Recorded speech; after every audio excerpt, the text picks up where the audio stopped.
और आज हम लोग देखने वाले हैं जीके जीएस का इम्पोर्टेंट क्वेश्चंस को। तो चलिए शुरू करते हैं। पहला क्वेश्चन कह रहा है कि भारत का रॉकेट प्रक्षेपण पैड कौन सा है।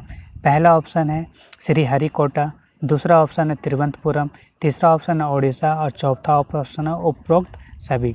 तो हमारा सही आंसर होगा ऑप्शन नंबर डी। रॉकेट का प्रक्षेपण पैड जो है वो तीनों ही जगह से रॉकेट को प्रक्षेपण किया जाता है भारत में। नेक्स्ट क्वेश्चन हमारा कह रहा है कि मिट्टी के अध्ययन को किस रूप में जाना जाता है। पहला ऑप्शन है ऑस्टियोलॉजी, दूसरा ऑप्शन है पैडोलॉजी, तीसरा ऑप्शन है रेनोलॉजी और चौथा ऑप्शन है एंथोलॉजी है। तो हमारा सही आंसर हो जाएगा ऑप्शन नंबर बी, पैडोलॉजी। मिट्टी के अध्ययन को हम पैडोलॉजी कहते हैं। ऑस्टियोलॉजी, हड्डियों के अध्ययन को ऑस्टियोलॉजी कहा जाता है। रेनोलॉजी जो है नाग गुहा के स्टडी को हम रेनोलॉजी कहते हैं और एंथोलॉजी फूलों के अध्ययन को एंथोलॉजी कहा जाता है। नेक्स्ट क्वेश्चन कह रहा है कि अंतर्राष्ट्रीय शांति दिवस हर साल कब मनाया जाता है। पहला ऑप्शन है 20 अक्टूबर, दूसरा ऑप्शन है 20 अगस्त, तीसरा ऑप्शन है 21 सितंबर और चौथा है इनमें से कोई नहीं। तो हमारा सही आंसर होगा राष्ट्रीय शांति दिवस जो है 21 सितंबर को मनाया जाता है। 20 अगस्त की बात करें तो 20 अगस्त को सद्भावना दिवस के रूप में बनाया जाता है। राजीव गांधी की स्मृति पे बनाया जाता है। नेक्स्ट क्वेश्चन हमारा है विश्व का पहला कैशलेस देश कौन सा है। पहला ऑप्शन है इटली, दूसरा ऑप्शन है रूस, तीसरा ऑप्शन है स्वीडन और चौथा ऑप्शन है जापान। तो हमारा राइट आंसर होगा ऑप्शन नंबर सी, स्वीडन हो जाएगा। स्वीडन पहला कैशलेस देश है विश्व का, जहाँ पे सिर्फ और सिर्फ 15% ही जो होता है वो बिना कैशलेस का लेन देन होता है। अब बाकी सारा जो है वो कैशलेस लेन देन होता है। नेक्स्ट क्वेश्चन कह रहा है हमारा, नेक्स्ट क्वेश्चन है प्रदर्शन, परफॉर्मेंस और मेमोरी आकार के आधार पर बिग आयरन किस प्रकार का कंप्यूटर है। पहला ऑप्शन है मैक्रो कंप्यूटर, दूसरा ऑप्शन है मिनी कंप्यूटर, तीसरा ऑप्शन है मेन फ्रेम और चौथा ऑप्शन है सुपर कंप्यूटर। तो हमारा राइट आंसर होगा ऑप्शन नंबर सी हो जाएगा, main frame. Main frame big iron की कंप्यूटर है जो बड़ी बड़ी कंपनियां इसको इस्टेब्लिश करती हैं ताकि बड़े लेन देन करने में आसानी हो। मिनी कंप्यूटर की बात करें तो निम्न शक्ति वाले कंप्यूटर को मिनी कंप्यूटर कहते हैं, मिनी कंप्यूटर कहते हैं। और सुपर कंप्यूटर की बात करें तो हाई शक्ति वाला, उच्च स्तरीय शक्ति वाले को हम सुपर कंप्यूटर कहते हैं। तो विश्व का सबसे सुपर कंप्यूटर जो है वो जापान की है जो कि फुगाकू है। नेक्स्ट क्वेश्चन देखें तो नेक्स्ट क्वेश्चन कह रहा है कि वर्ष 1990 में विकसित किए गए सर्च इंजन का नाम बताइए। पहला ऑप्शन है हमारा बिंग, दूसरा गूगल, तीसरा आची और चौथा है वैडो। तो सही ऑप्शन हमारा हो जाएगा इसका ऑप्शन नंबर सी, याची। याची जो है 1990 में पहला सर्च इंजन को खोजा गया था।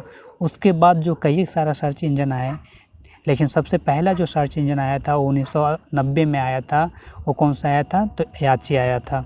नेक्स्ट क्वेश्चन कह रहा है हमारा कि भाप इंजन किस सिद्धांत पर आधारित है। पहला ऑप्शन है बर्नौली सिद्धांत पर, दूसरा है ऊष्मा प्रौद्योगिकी का नियम पर, पहला नियम, तीसरा क्वेश्चन है सेल्फ इंडक्शन स्वप्रेरण पे और चौथा है क्षणों के सिद्धांत पे। तो हमारा सही आंसर है भाप इंजन जो है वो ऊष्मा प्रौद्योगिकी के पहले नियम पे काम करता है।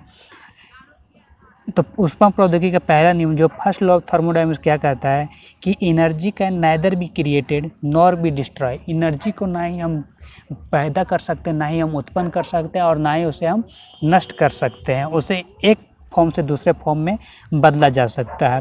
बर्नौली का सिद्धांत दर पे आधारित हो, दर से संबंधित है।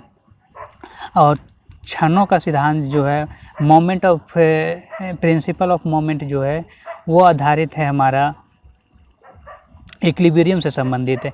किसी इक्विलिब्रियम में किसी एक पॉइंट पे क्लॉकवाइज जितना मोमेंट होता है उतना ही क्या होगा हमारा एंटी क्लॉकवाइज मोमेंट होगा। दोनों ही क्या होंगे, तो इक्वल होगा। नेक्स्ट क्वेश्चन हमारा कह रहा है कि 2023 विश्व कप क्रिकेट की मेज़बानी इनमें से कौन सा देश करेगा। पहला ऑप्शन है इंडिया, दूसरा है ऑस्ट्रेलिया, तीसरा है पाकिस्तान और चौथा है श्रीलंका।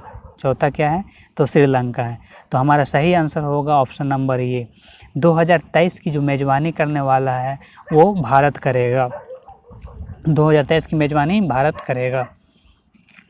नेक्स्ट क्वेश्चन देखें, तो नेक्स्ट क्वेश्चन कह रहा है कि पहला ओलंपिक खेल कब आयोजित हुआ था। यहाँ मिसप्रिंट है। पहला Olympic, the first Olympic games was held in, पहला ओलंपिक खेल कब आयोजित हुआ, कहाँ पे आयोजित हुआ था। तो पहला ऑप्शन है यूनान, दूसरा है इटली, तीसरा है जर्मनी, चौथा है रूस। तो हमारा सही आंसर हो जाएगा ऑप्शन नंबर ये, ऑप्शन नंबर ये हो जाएगा यूनान। एथेंस में हुआ था 1896 में पहली बार ओलंपिक गेम की शुरुआत हुई थी।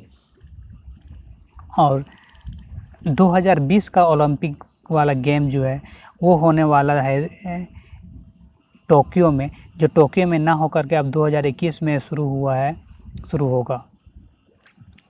नेक्स्ट क्वेश्चन कह रहा है इसरो का मुख्यालय कहाँ है। ऑप्शन नंबर पहला है नई दिल्ली, दूसरा है चेन्नई, तीसरा है बेंगलुरु, चौथा है गुजरात। तो हमारा सही आंसर होगा इसरो का जो मुख्यालय है ऑप्शन नंबर बी नहीं, ऑप्शन नंबर सी है, बेंगलुरु में। इसरो का मुख्यालय कहाँ पे है, तो बेंगलुरु में इसरो का मुख्यालय है। इसरो की स्थापना की बात करें तो 1969 में इसकी स्थापना होती है। 1969 में इसकी स्थापना होती है। और दिल्ली जो है डीआरडीओ की बात करें तो डीआरडीओ की जो है हेडक्वार्टर कहाँ पे है, तो दिल्ली में है। डीआरडीओ जो है रक्षा मंत्रालय के अधीन आता है, लेकिन इसरो जो है भारत सरकार के अधीन आता है। नेक्स्ट क्वेश्चन की बात करें तो शिमला समझौता किस वर्ष में हुआ था। पहला ऑप्शन है 1980 में, दूसरा है 1956 में, तीसरा है 1965 में और चौथा है 1972 में है। तो शिमला समझौता जो है हमारा हुआ था, पहला ऑप्शन नंबर डी हमारा सही आंसर है। 1972 में शिमला समझौता हुआ था।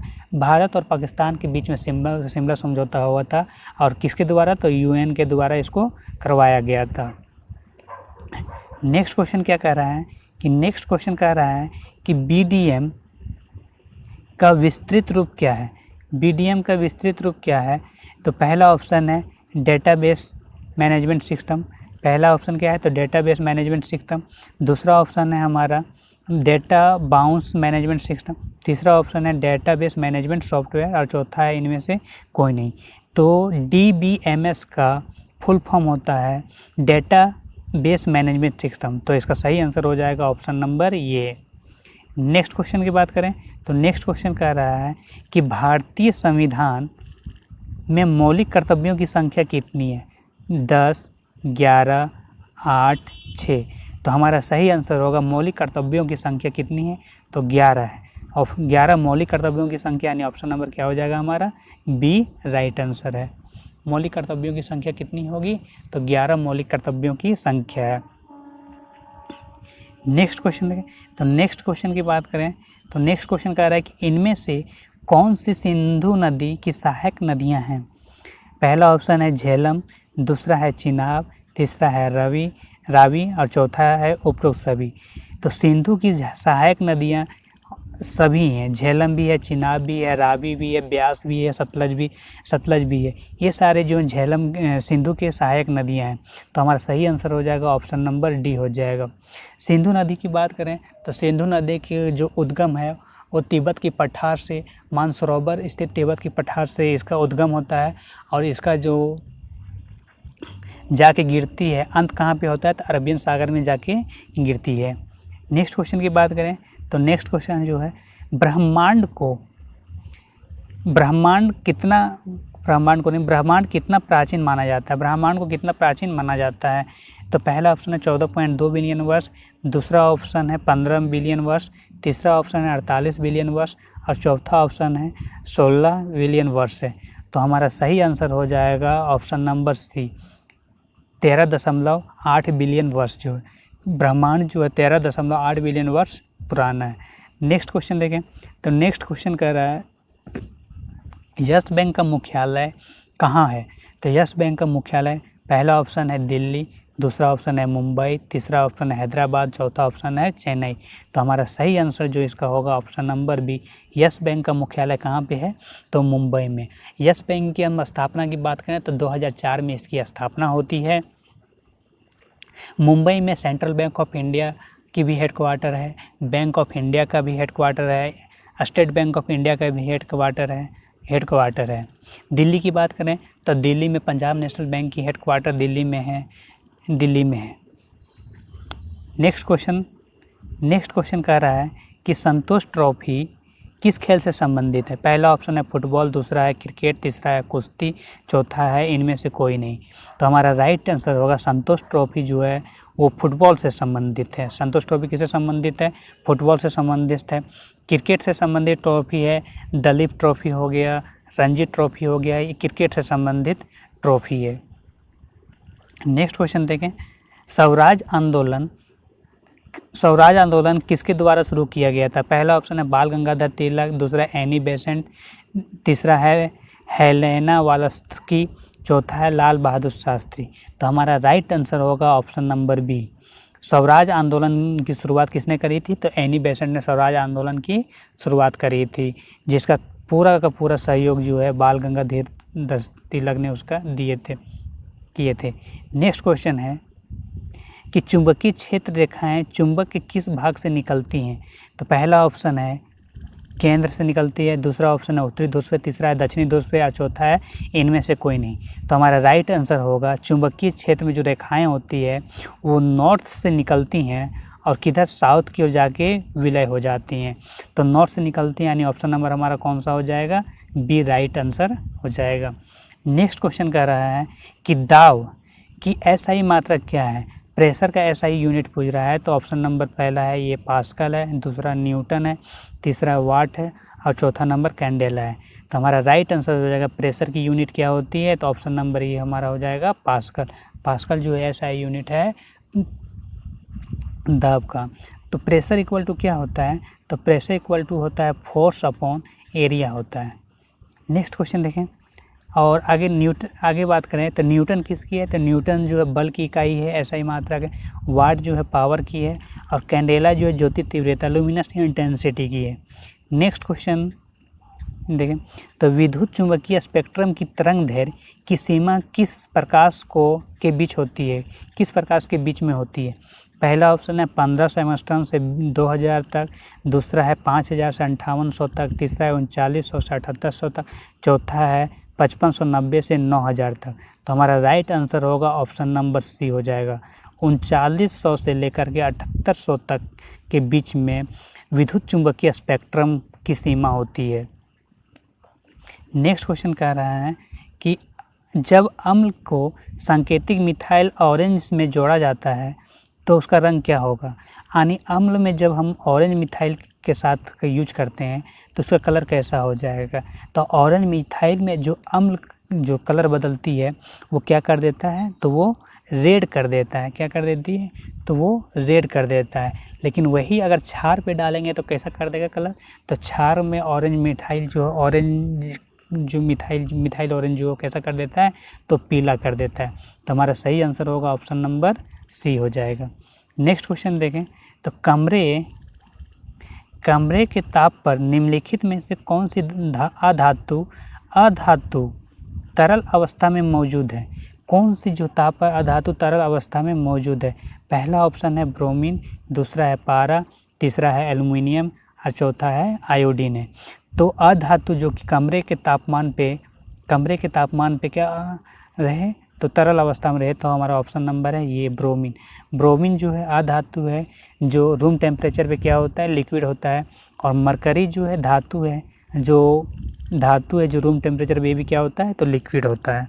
नेक्स्ट क्वेश्चन देखें तो नेक्स्ट क्वेश्चन कह रहा है कार्बन में उपस्थित इलेक्ट्रॉनों की संख्या कितनी होती है?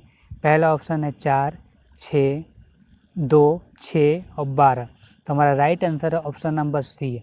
कार्बन में इलेक्ट्रॉनों की संख्या कितनी होगी? 6। कार्बन की परमाणु भार की बात करें तो कार्बन की परमाणु भार कितनी होती हैं? तो 12 होती है। नेक्स्ट क्वेश्चन कह रहा है एक्वारेजिया निम्नलिखित में से किसका घटक है? एक्वारेजिया निम्नलिखित में से किसका घटक है? नाइट्रिक एसिड और सल्फ्यूरिक एसिड, हाइड्रोक्लोरिक एसिड और सल्फ्यूरिक एसिड, नाइट्रिक एसिड और हाइड्रोक्लोरिक एसिड, और उपयुक्त में से कोई नहीं। तो हमारा राइट आंसर है option number C, nitric acid और हाइड्रोक्लोरिक एसिड का संगठन से एक्वारेजिया बनाया जाता है। नेक्स्ट क्वेश्चन क्या कह रहा है कि निम्नलिखित में से किसने रक्त समूह की खोज की थी? पहला ऑप्शन है चार्ल्स डार्विन, दूसरा है लैंडस्टीनर, तीसरा है राकेल कार्सन है, और चौथा है जेम्स वाटसन है। तो हमारा राइट आंसर हो जाएगा ऑप्शन नंबर बी हो जाएगा, लैंडस्टीनर। लैंडस्टीनर ने रक्त समूह की खोज की थी। चार्ल्स डार्विन विकासवाद का सिद्धांत दिए थे, और जेम्स क्रिक ने डीएनए का डबल हेलिक्स मॉडल नहीं थे। जेम्स और क्रिक ने मिलकर के डीएनए का डबल हेलिक्स मॉडल दिए थे। नेक्स्ट क्वेश्चन कर रहा है कि नर में शुक्राणुओं के उत्पादन के लिए निम्नलिखित में से कौन सा हार्मोन जिम्मेदार है? पहला है एस्ट्रोजेन, दूसरा है टेस्ट्रोजेन, तीसरा है थायरोक्सिन, और चौथा है एड्रेनालाइन है। तो राइट आंसर हो जाएगा ऑप्शन नंबर बी हो जाएगा। मेल में पाया जाने वाला हार्मोन जो होता है टेस्टोस्टेरोन होता है, और फीमेल में पाया जाने वाला हार्मोन जो होता है वो एस्ट्रोजेन होता है। नेक्स्ट क्वेश्चन कह रहा है जब वसामय ग्रंथि कार्य करने में विफल हो जाती है तो क्या होता है? शरीर शारीरिक तापमान को नियंत्रित करने में सक्षम नहीं होगा, अधिक मेलानिन होने से त्वचा का रंग गहरा हो जाएगा, बाल उगने में असफल होंगे, त्वचा शुष्क और खुरदरी हो जाएगी। तो राइट आंसर है ऑप्शन नंबर डी है।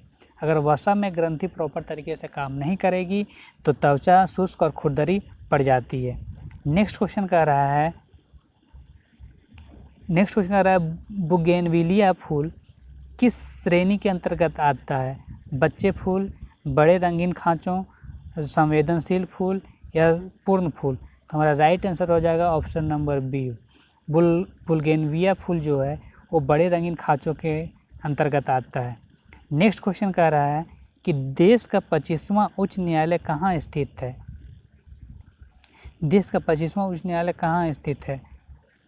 पहला ऑप्शन है आंध्र प्रदेश, दूसरा है तेलंगाना, तीसरा है जम्मू कश्मीर, चौथा है पटना। तो हमारा राइट आंसर होगा option number A Andhra Pradesh. Bharat में कुल 25 हाई कोर्ट हैं, जिसमें से नवीनतम हाई कोर्ट आंध्र प्रदेश का हाई कोर्ट है। नवीनतम हाई कोर्ट आंध्र प्रदेश का हाई कोर्ट है। नेक्स्ट क्वेश्चन है सार्वजनिक परिवहन निःशुल्क सेवा की पेशकश सबसे पहले किस देश ने किया था? विश्व में किसने किया था? तो पहला है लक्समबर्ग है, दूसरा रूस है, तीसरा फ्रांस है और चौथा जर्मनी है। तो राइट आंसर हमारा हो जाएगा ऑप्शन नंबर ए हो जाएगा, लक्समबर्ग हो जाएगा। लक्समबर्ग जो है विश्व का पहला देश है जिन्होंने निःशुल्क सेवा पेशकश की है। नेक्स्ट क्वेश्चन है भारत का पहला गेमिंग विश्वविद्यालय कहाँ स्थित है? पहला ऑप्शन है आंध्र प्रदेश, दूसरा मणिपुर, तीसरा गुजरात और चौथा अरुणाचल प्रदेश। तो राइट आंसर है option number A Andhra Pradesh. Andhra Pradesh जो है हमारा, आंध्र प्रदेश में पहला गेमिंग विश्वविद्यालय को खोला गया है। नेक्स्ट नेक्स्ट क्वेश्चन कह रहा है भारत अपने पहले G20 शिखर सम्मेलन की मेजबानी कब करेगा? तो पहला ऑप्शन है 2020, 2021, 2022 और 2023। तो भारत जो है G20 शिखर का सम्मेलन का मेजबानी जो करेगा वो 2022 में करेगा, 2022 में मेजबानी करेगा। नेक्स्ट क्वेश्चन है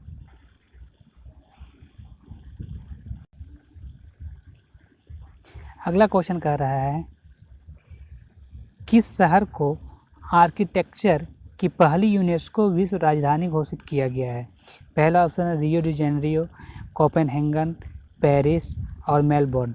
तो राइट आंसर है ऑप्शन नंबर ए है। यूनेस्को ने आर्किटेक्चर के लिए विश्व राजधानी घोषित किया है रियो डी जेनेरियो को। नेक्स्ट क्वेश्चन कह रहा है कि निम्नलिखित में से कौन सा भारत का सबसे भारी संचार उपग्रह है? पहला है ऑप्शन GSAT 11, दूसरा GSAT 12 है, तीसरा है GSAT 23 और चौथा है GSAT 29 है। तो राइट आंसर हो जाएगा ऑप्शन नंबर ए हो जाएगा। भारत का सबसे भारी संचार उपग्रह जो है GSAT-11 है, जो कि रूस से इसको लॉन्च किया गया। नेक्स्ट क्वेश्चन है, वर्ष 2018 का ऑक्सफोर्ड डिक्शनरी का हिंदी शब्द निम्नलिखित में से कौन सा है? पहला ऑप्शन है आधार, दूसरा है मित्रों, तीसरा है नारी शक्ति और चौथा है दोस्तों। तो राइट आंसर है ऑप्शन नंबर सी। 2018 में ऑक्सफोर्ड डिक्शनरी के अंतर्गत हिंदी शब्द जो है वो नारी शक्ति को लिया गया था, और 2017 में जो है वो आधार को लिया गया था। 2017 में आधार को लिया गया था। नेक्स्ट क्वेश्चन है, भारत सरकार द्वारा नए लॉन्च किए गए 20 रुपये के सिक्कों का आकार क्या है? 20 रुपये के सिक्के का आकार क्या है? पहला है अष्टकोण, दूसरा है षष्ठकोण, तीसरा है 12 कोना, चौथा है पंचकोण। तो राइट आंसर है ऑप्शन नंबर सी है। 20 रुपये का सिक्का जो है वो 12 कोना का है। नेक्स्ट क्वेश्चन है, निम्नलिखित में से किसने भारत की पहली जैव ईंधन उड़ान भरी थी? पहला ऑप्शन है वास्टेरा, दूसरा ऑप्शन है एयर इंडिया, तीसरा है किंगफिशर, चौथा है स्पाइस जेट। तो राइट आंसर है ऑप्शन नंबर डी है। पहली बार जैव ईंधन की उड़ान जो भरी थी वो स्पाइस जेट ने भरी थी।